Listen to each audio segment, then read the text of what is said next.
Okay, today we're making homemade chicken pot pie. In this kettle, I used 48 ounces of chicken broth and 2 pounds of boneless, skinless chicken breast. I seasoned it with salt and pepper and 4 tablespoons of butter, and I let it cook till the chicken was nice and tender. I'm going to take that out of the broth and shred it in just a minute after it cools slightly. Okay, to the skillet, I've added 2 tablespoons of cleaned and sliced leeks. And I'm going to add in about 3 tablespoons of chopped celery. I had this in the freezer already chopped up. And whenever I have extra veg, I always chop it up and put it in the freezer. We're going to saute this for just a few minutes till it's soft, and we're going to add it to our other frozen veg that's going to go in our pot pie. But I like to saute these just for a few minutes, maybe 5 to 7 minutes in this butter, and then we'll take it up. I'm also going to add in a tablespoon of chicken base. This is going to make the base for our gravy or our sauce to go on our chicken pot pie. I also added in some black pepper along with that chicken base. And because I added chicken base, I did not add salt. And I do not want these vegetables to brown. I just want them to soften. I'm not looking for color on them. So we're going to let those saute for a couple minutes in the water, cook out of the veg, and then I'll start adding in my flour and then the broth to make the delicious gravy.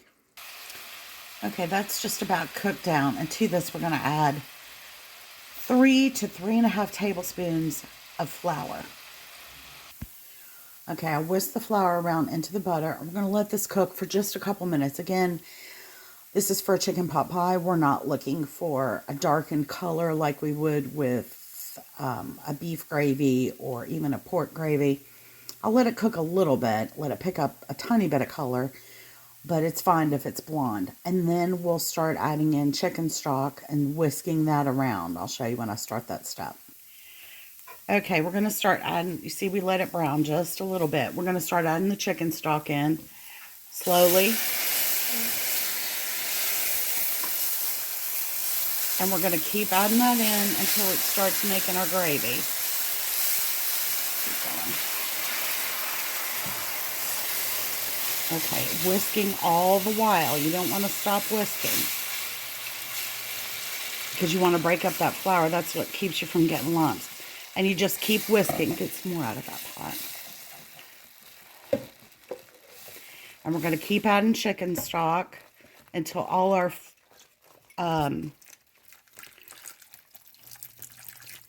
flour is broken down. Okay, now I'm going to wait just a minute before I add any more. I want to break up those little lumps of flour.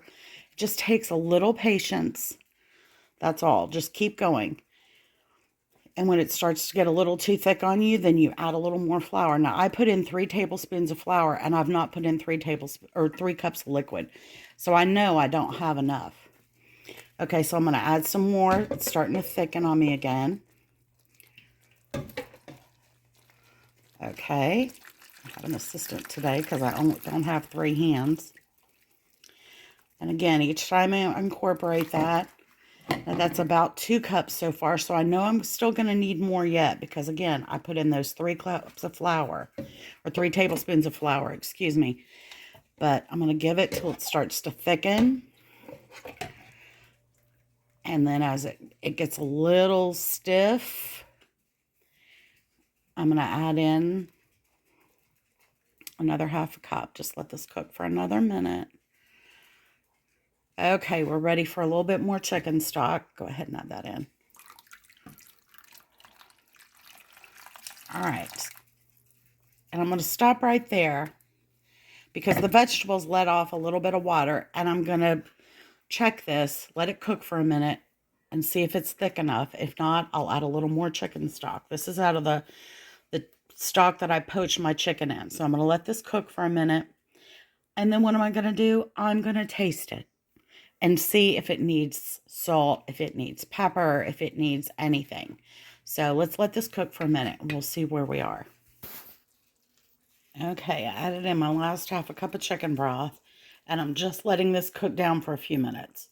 Just over a medium-low heat. Just let it bubble.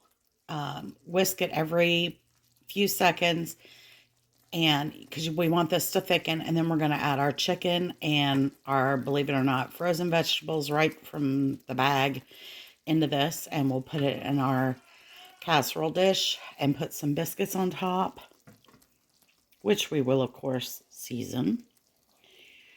And then we'll let it bake. You can do this with a pie crust. You can use a 2-pie crust method, a 1-pie crust method. Today I'm using biscuits because that's what I have. And it's really easy. So we'll let this continue to cook for another minute or two and thicken. And then we'll be ready to add in filling our chicken and our vegetables to it. Okay, you see the consistency of this gravy?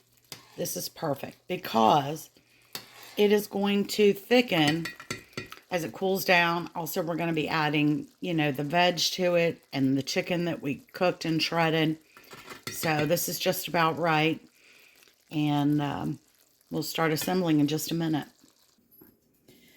Okay, I added in a bag of frozen peas, carrots, and corn, mixed vegetables, a 12-ounce bag. Now I'm going to add my chicken to this. Okay, I've added in the chicken that I shredded. And I'm going to stir this through and make sure that we have a good ratio of veg and gravy and chicken.